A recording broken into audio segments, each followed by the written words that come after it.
It's showing me exactly the journey I've gone through. Yeah. And it's simple sometimes, just to think about growth, where when you look back, you forget about what you have gone through. Just being a nice person and having a good attitude, sometimes that's not enough. They can choose between whichever themselves, yeah. whichever way they want to do it. I was never happy with it. I knew that I could do better. But the issue is,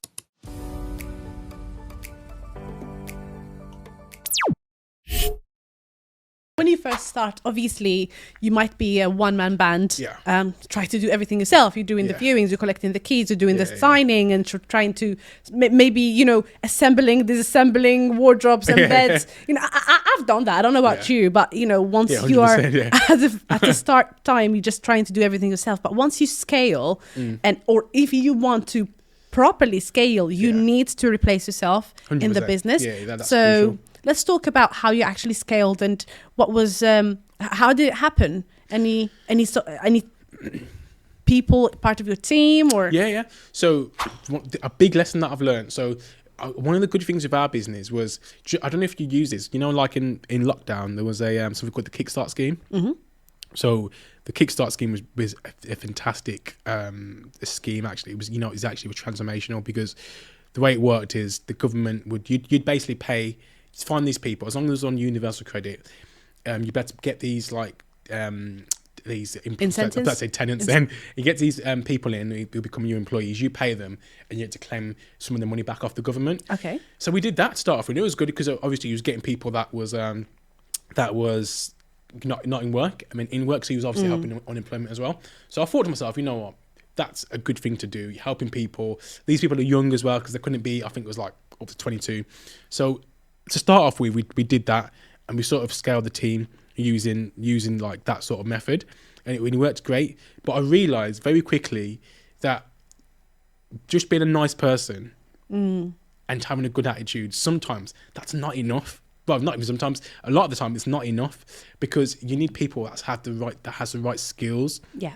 In order to move your business forward. So I found that when we had almost unqualified people in the business, and we just hired them because they was a good person, essentially, it didn't actually help the business. And what really helped the business massively was in the start of 22, I made a decision that, you know what, we need to sort of revamp the team. Yeah. And it was good because we sort of scaled, and I've sort of got a bit tired and a bit burnt. I was feeling a bit unmotivated, a little bit burnt out, but I realised that I was doing too much hand holding, Yeah. essentially, because I couldn't leave these people to their own resources to I needed a leader, essentially. I needed leaders. I needed people that could think on their feet, use initiative, had an actual passion for the business, and actually want you to treat the business as a career path for them. Yeah. Not just a bit of like it's just a bit of a part-time job, something I'm doing just to get myself back on my feet. I need people that are passionate. So start 2022, decided to revamp the business, and the conversation on the interviews was very different. It was more like, okay, like I'm not paying minimum wage no more. I'm paying a proper salary. Yeah. These people, I'm really going to see them. I'm not going to see these staff as a cost. I'm going to Yeah. see them as an investment. So it's different shift in mindset as well. And then the conversation is really simple. This is where we are. This is where we're going. What skills do you have right now to get me there? What can you, if I hire you today, what can you do? Not in 6 months' time. What can you do tomorrow morning that's going to help us get there quicker? And it was just a massive shift. There was beforehand, it was like, oh, you're a nice guy. You're a nice girl. You've got a good attitude. I'll hire you. You got the job. So it was a different shift in mindset, and I've realised that has been transformational. And from last year, so you can imagine, like the first 3 years. It took me 3 years, basically, like 2.5 years, to sort of scale the business to 150 rooms. Last year, we took on, in 1 year, not even 1 year, it was actually around 9 months. We'd done about 200 rooms. Wow. Yeah. Just hiring the right person. Hiring the right people. Yeah. Just literally hiring competent people and that already have the skills. Because what it then allowed me, to actually work on the business, not in the business. Mm-hmm. And that was like the switch for me. And I realized before, the reason why we only scaled, and 150 rooms are decent, but I was never happy with it. I knew that I could do better. But the issue is, I was working in the business. I was literally doing everything. And not only that, I then had to like manage the staff and check over their work. And if their work wasn't right, I'd have to redo it. Yeah. So it's almost like I was wearing so many hats it was just crazy. That has been like, you know, the big game changer in the business, and it's certainly helped us, you know, scale. I'm looking forward to, you know, what we do this year as well. To be honest, I'm really loving this conversation because it's showing me exactly the journey I've gone through. Yeah. And it's simple sometimes, you know, just to think about growth, where when you look back, you forget about what you have gone through. Yeah, 100%. Yeah. And I'm literally, I'm loving this. Now, let's talk numbers. Yeah. Our audience is just want to know. Yeah, things can go wrong. Things can go right. Now, what's in it? Like someone who wants to jump into HMO or service accommodation or whatever it is, rent to rent in general. How profitable is the business model? Very profitable, actually. Very, very profitable. So just taking a step back, I feel like what's happened and what's putting a lot of people off, I think at the moment, into getting into the business is this energy crisis. And the energy crisis affected our business massively. Yeah. And I realised before I wasn't really managing the bills properly because everything was right. It was making profit. Yeah.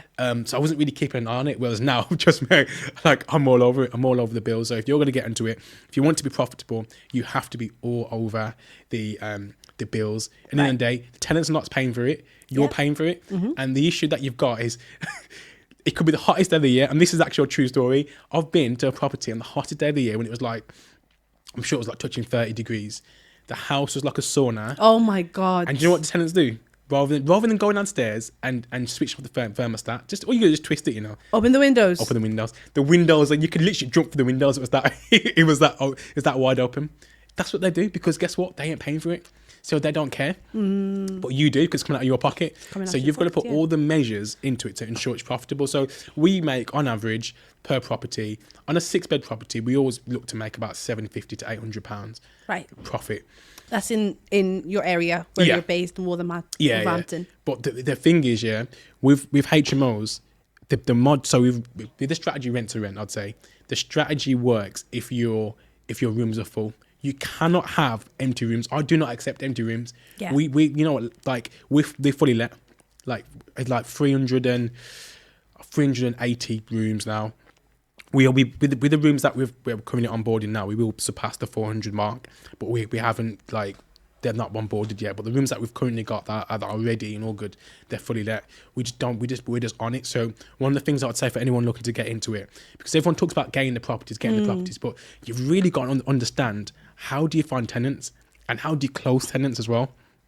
That is crucial, because if you don't understand how to find tenants and close tenants, all you're doing is just taking on a bad debt, essentially. Yeah. So that is really crucial. Wow, that's 700, between 700 to 850. Yeah. That's after all bills, all costs. Yeah. I understand it has been quite horrible for me as well to try and manage all the bills. So I'm not sure if you have used this system before where you actually, you know, try to control the bills a certain way. Let's talk about that in a minute. So how different was it before we had the inflation of bills and after the inflation of bills? Oh, like, massive. Is the money... Yeah, it was because of the amount of rooms. This is how crazy it is. It actually, the energy crisis overnight, it basically nearly cost my business £7,000 per month. Wow. Yeah. It was a lot of money. So I had to really think on my feet of how, and you know what, again, going back to that thing, responsible and accountable. Yep. I blame myself for that, because if I'm honest with you, we didn't really do the work beforehand. We was letting the tenants had access to the boiler. The boilers wasn't, but because energy prices, it wasn't really a big issue. We used to make, regardless of even when the bills went up, we were still making like $750. You know, it wouldn't make a massive impact. But then overnight, when the bills tripled, it was like, wow. It's like, okay, we've certainly got to do something now.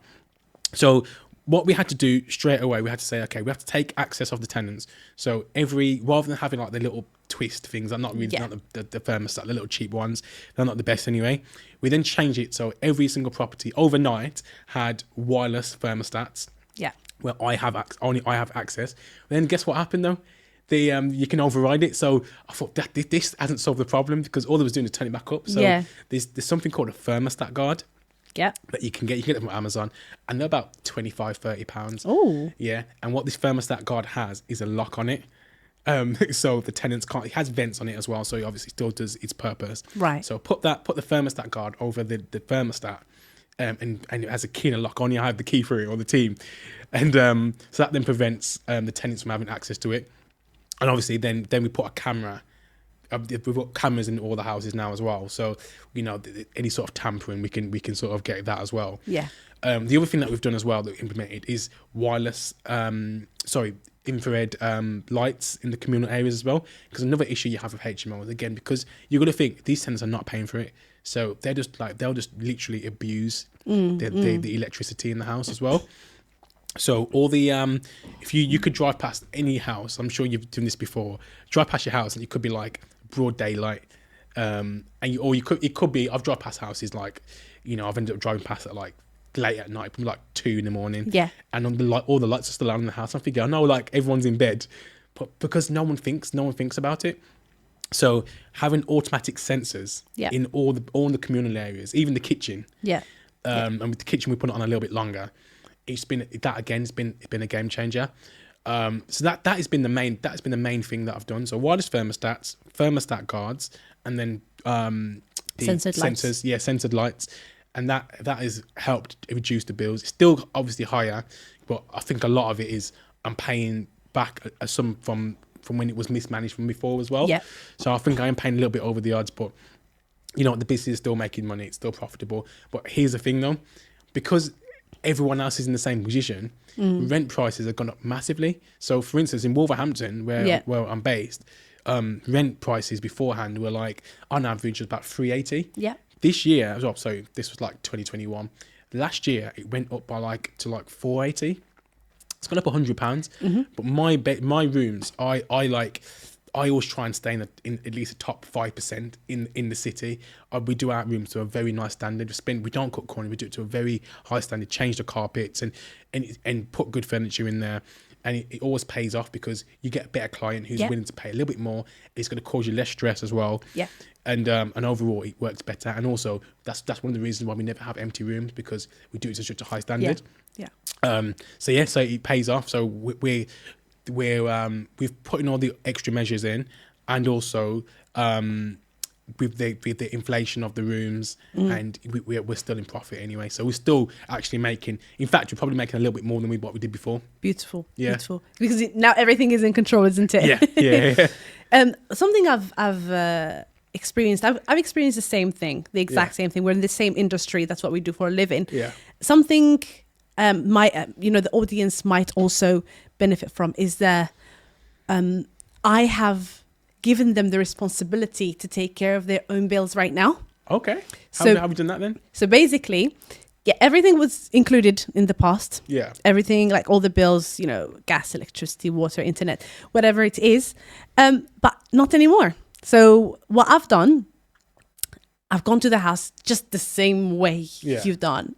Found everything on. All the heaters in the kitchen, in the living room, in the bathrooms, windows wide open. And you're like, what the fuck, I'm paying for this just because it says in your contract that you can do that. I mean, all the bills are included. Doesn't mean you can abuse. So I've warned them once. I've warned them twice. Like, listen, nicely, can you please use these responsibly? If you're not in the property and you're not really using the heaters, please turn them off. When you're walking out, just turn the lights off. As simple as that. It's if you were paying for the bills, how would you feel? Exactly. So I would always prompt them with this. And then the second time, like, look, it got to a point where I cannot tolerate this anymore, because it looks to me, or it sounds to me like you don't care. And because you don't care, if you want to renew your contract, unfortunately, your bills are not going to be included. I can still pay for your gas. I can still pay for your water and internet and council tax, whatever it is, but not for your gas and electricity. Nice, If you were paying £50 for that, I'm happy to reduce the £50, but then from now on, you pay for the bills. I'll give you the bills in all your names, but I'm not renewing the contract. But how do you structure it, like the bills, when it's like a HMO, it's multiple tenants? How do you do that? Oh yeah, they pay for it. They pay for the bill. It's in their contract. In their contract, it says we're responsible for all the bills except gas and electricity. Okay. And then to the company, I will just send the company the names of the people who are responsible to pay for it.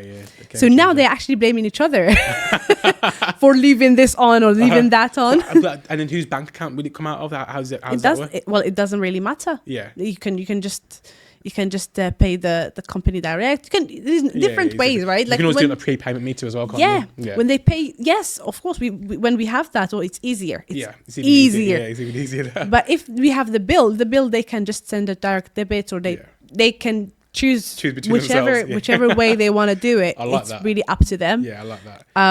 But one more thing I forgot to mention as well that I've implemented. I've actually implemented a fair usage policy. Yeah. As well. So I've said, like, look, I will be responsible for X amount, depending on how much the house is. This is what I will be responsible for. Yeah. If the gas and electric goes over this amount, then I'm basically invoicing you. Yeah. And you have to sign. Yeah, I've got a separate contract for that, and I have to sign it as well. And one of the things that I do now as well, since I had this nightmare tenant, I'll probably say like 90% of my tenants, 90% of my new tenants anyway, they've got guarantors. Yeah. So there's no messing about with payments. And then if the bills go over and you don't want to pay, okay, we'll get your guarantor involved. So it just mitigates that risk as well of dealing with this nightmare. Because it's true, like, they will abuse it, and it's not nice. It's not nice, Because at the end of the day, you run the business, you spent a lot of money, you need to make a profit, you've got big overheads. Your landlord wants his rent regardless. So you've got to make things happen. Well, look, I personally have lived in a shared accommodation before, way back in 2016, 2017. I was sharing with another couple in the property, and we never really had this issue. Yeah. I don't remember that I've ever blamed them for leaving things on, or they blame because we're responsible adults, and we care. You wasn't abusing it. It just makes sense. It's just our human nature, but I don't know how some people are still not. I want to thank you for tuning in and liking and being so engaging. I'm loving the love and the support you're showing me every single episode. If you have any questions, make sure you follow us on all our social media and leave all your comments and your burning questions in the comment section down below. If you're listening to us through the audio platforms, Spotify, iTunes, or if you're watching us on YouTube, do not forget to give us a subscribe. Thank you for tuning in to the Diaries of Success. I was your host, Hajar Beyaz. Until the next episode, do not forget to live your best life.